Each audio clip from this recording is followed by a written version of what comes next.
তোমাদের কাছে দুটি ভারী জিনিস রেখে যাচ্ছি, দুটি ভারী দামি জিনিস তোমাদের কাছে রেখে যাচ্ছি, দুটি ভারী জিনিস, ভারী দামি বস্তু তোমাদের কাছে রেখে যাচ্ছি। কারণ আমার নবী জানে অচিরেই এমন একটা দল সৃষ্টি হবে, ইজিদপন্থী দল, যারা আমার আহলে বাইতকে কষ্ট দিবে। এজন্য আমার নবী এত ইম্পর্টেন্ট কথার ভিতরে, বিদায় হজের ভিতরে এমন একটা ইম্পর্টেন্ট জায়গা, বিদায় হজের ভিতরে আহলে বাইতের কথা স্মরণ করিয়ে দিচ্ছে। আমার নবী বলতেছে তোমাদেরকে দুটি জিনিস রেখে যাচ্ছি, এই দুটি জিনিস যদি তোমরা আঁকড়ে ধরতে পারো তাহলে কি হবে? লান তাদিল্লু, কখনো পথভ্রষ্ট হবে না। এক নাম্বার আল্লাহর কিতাব, কিতাব আল্লাহ, আল্লাহর কিতাব ও আইতরাতি আহলে বাইতি। আর দ্বিতীয় যে জিনিসটা আঁকড়ে ধরলে পথভ্রষ্ট হবে না সেটা হচ্ছে আমার আহলে বাইত। একটু জোরে বলা যাবে কি সুবহানাল্লাহ?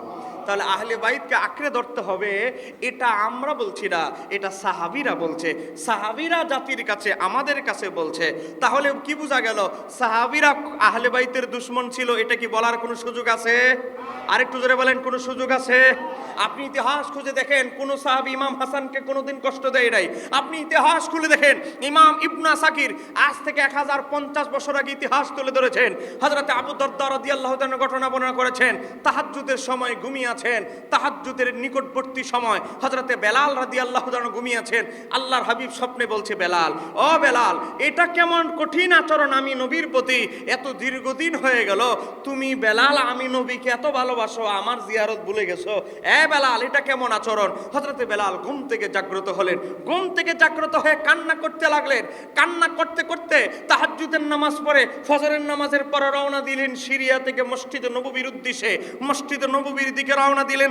মসজিদে নববী শরীফে আসার পর নবীর রওজা মোবারকে কাঁদতে কাঁদতে কাঁদতে হযরতে বেলালের সামনের জায়গার যে অংশ পুরোটা তিনি ভিজায় ফেললেন। সাহাবাই কেরাম জড়ো হলো। হযরতে সাহাবাই কেরাম বলতেছে, বেলাল, দীর্ঘদিন ধরে তোমার আজানের কণ্ঠের ধ্বনি আমরা শুনছি না, আমাদের জন্য আমরা রিকোয়েস্ট করছি আসরের নামাজের আজানটা তুমি দাও। সাহাবীরা বলতে লাগলো। সর্বশেষ হযরতে আবু বকর সিদ্দিক বলতে লাগলো। হযরত আবু বকর সিদ্দিক বলার পরেও তারপরেও আজান দিচ্ছে না। দৌড় দিয়ে ইমাম হাসান এবং হুসাইন দৌড়ে আসলো।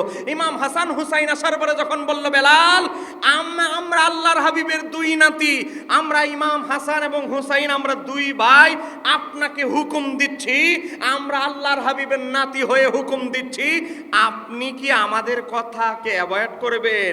আমাদের কথা কি আপনি প্রত্যাখ্যান করবেন? আমরা দুই ভাই আপনাকে হুকুম দিচ্ছি, আপনি আজান দিবেন, আপনার আজানের ধ্বনি আমরা দুই ভাই শুনতে চাই।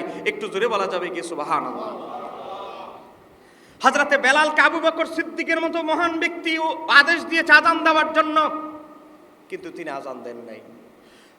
আমার বাবারা, ভাইরা, হযরতে ওমরের মতো ব্যক্তি আজান দিতে বলেছেন, হযরতে বেলাল আজান দেন নাই। কিন্তু ইমাম হুসাইন যখন আর ইমাম হাসান যখন বললেন, হযরতে বেলাল বলতে লাগলো, আমি আল্লাহর কসম দিয়ে বলছি, আপনাদের এই দুইজনের, দুই ভাইয়ের ঠোঁটে কত অসংখ্যবার আল্লাহর হাবিব চুমু খেয়েছে তার কোনো হিসাব নাই। আমি অসংখ্যবার বেলাল দেখেছি, এই দুই ঠোঁটে দুই ভাইয়ের কত অসংখ্যবার আল্লাহর হাবিব চুমু খেয়েছে। এই জিহ্বার সাথে, আপনাদের দুই ভাইয়ের জিহ্বার সাথে আল্লাহর হাবিবের জিহ্বা মোবারক লাগিয়ে কতবার চুমু খেয়েছে। আপনারা দুই ভাই এই জিহ্বা দিয়ে বলছেন যে জিহ্বার সাথে নবীর জিহ্বা মোবারক লেগেছে, যেই দুই ভাইয়ের জিহ্বা মোবারকের সাথে নবী রাহমাতুল লিল আলামিনের জিহ্বা মোবারক লেগেছে। আপনারা আপনাদের জবান থেকে বলছেন আমি বেলালকে আজান দেওয়ার জন্য, আর আমি বেলাল আজান দিব না, এটা হতে পারে না। আমি যদি আহলে বাইতের কথা প্রত্যাখ্যান করি, নবীর সাথে হাসরের ময়দান আমি কি জবাব দিব? চিৎকার দিয়ে বলা যাবে কি সুবহানাল্লাহ? এত সাহাবীরা অনুরোধ করেছে হযরতে বেলালকে। যখন ইমাম হাসান হুসাইন আহলে বাইতের পক্ষ থেকে আদেশ আসলো, হযরতে বেলাল বলে, দুনিয়ার অন্যান্য সাহাবীদের আদেশ একদিকে, আহলে বাইতের ইমাম হাসান হুসাইনের আদেশ একদিকে। ইমাম হাসান হুসাইনের অনুরোধ রাখতে গিয়ে হযরতে বেলাল মিম্বারে নির্দিষ্ট জায়গা, আজানের জায়গায় দাঁড়িয়ে গেলেন। মদিনার আশেপাশে যারা চাষাবাদ করে, দুম্বা চড়ায়, তার আজানের ধ্বনি শুনে মনে করলো আল্লাহর হাবিব বুঝি রওজা মোবারক থেকে আবার জীবিত হয়ে গেলেন, আবার রওজা মোবারক থেকে তিনি বের হয়ে এসেছেন। একটা মানুষ পাগলের মতো দৌড়াতে লাগলেন মসজিদ নববীর দিকে। হযরতে বেলাল আমার নবীর নাম উচ্চারণ করেছে, দ্বিতীয়বার নাম উচ্চারণ করতে গিয়ে তিনি অজ্ঞান হয়ে গিয়েছে। একটু জোরে বলা যাবে কি সুবহানাল্লাহ? এটাই হলো সাহাবাই কেরাম। সাহাবাই কেরামদের কাছে অন্যান্য মানুষের কথা একদিকে, আহলে বাইতের কথা একদিকে। কথা কন না কেন, ঠিক কিনা? আজকে কিছু মানুষ আপনাদেরকে বোঝানোর চেষ্টা করবে যে সাহাবীরা আহলে বা কিছু কিছু সাহাবীরা আহলে বাইতের দুশমন ছিল, আহলে বাইতের শত্রু ছিল, অল্প কিছু সাহাবী ছাড়া বাকি তাদেরকে সাহাবী বলা যাবে না, সাহাবীদের ব্যাপারে সব সাহাবী ওই জান্নাতে যাবে, এমন কোনো কথা নাই। একটু জোরে বলেন নাউজুবিল্লাহ। অতএব আমরা আহলে বাইতের ব্যাপারে যেমন এজিদপন্থীদেরকে আমরা কখনো ছাড় দেই না, তদ্রূপ শিয়া যারা আজকে যারা আহলে বাইতের সম্মানে কথা বলে, অজুহাতে সাহাবীদেরকে খোঁচা মেরে কথা বলে, তাদের সাথে আমাদের কোনো সম্পর্ক, আর একটু জোরে বলেন না, কোনো সম্পর্ক। হযরত ওমর রাদিয়াল্লাহু তাআলা বলেন, তার নাম আপনারা শুনেছেন? আর একটু জোরে বলেন, হযরত ওমরের নাম আপনারা শুনেছেন? বলেন, ইসলামের কয় নাম্বার খলিফা? 2 নম্বর খলিফা। ওনার শাসন আমলে মাদায়েনে যুদ্ধ হলো। এই যুদ্ধে মুসলমানরা বিজয় লাভ করলো। সেই যুদ্ধের ভিতরে ইমাম মহিবউদ্দিন তবারি রহমাতুল্লাহ আলাইহি, কিতাবের নাম আর রিয়াদুন নাদারা ফি মানাকিবে আশারা, সেই কিতাবের ভিতরে এসেছে সেই যুদ্ধের ভিতরে ইমাম হাসান এবং ইমাম হুসাইন দুইজনে অংশগ্রহণ করলো। একটু জোরে বলেন না। এখন যুদ্ধের পরে যে গনিমত থাকে, গনিমত, এই গনিমত বন্টন করতে হয়। গনিমত বন্টন করতে গিয়ে আহলে বাইতের 2 সদস্য ইমাম হাসান এবং ইমাম হুসাইনকে দিলেন দ্বিগুণ, আর যত সৈন্য ছিল তাদেরকে দিলেন কয় গুণ? আপনারা কি 9টা 9:30 বাজে কি ঘুমায় গেলেন নাকি?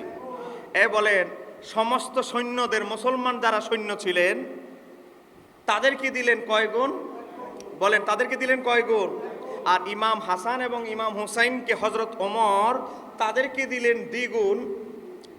এখন দ্বিগুণ দেওয়ার কারণে হযরত ওমরের শাহজাদা, নাম হচ্ছে হযরতে আব্দুল্লাহ ইবনে ওমর রাদিয়াল্লাহু তাআলা, হযরতে আব্দুল্লাহ ইবনে ওমর হযরত ওমরের দরবারে বিচার দিলেন, আমিরুল মুমিনিন, আপনি সমস্ত সৈন্যদেরকে দিলেন 1 গুণ, আর ইমাম হাসান এবং হুসাইনকে দিলেন দ্বিগুণ, তো যুদ্ধে তো সবাই সমান অংশীদার করেছে, তাদেরকে কেন দ্বিগুণ দিলেন?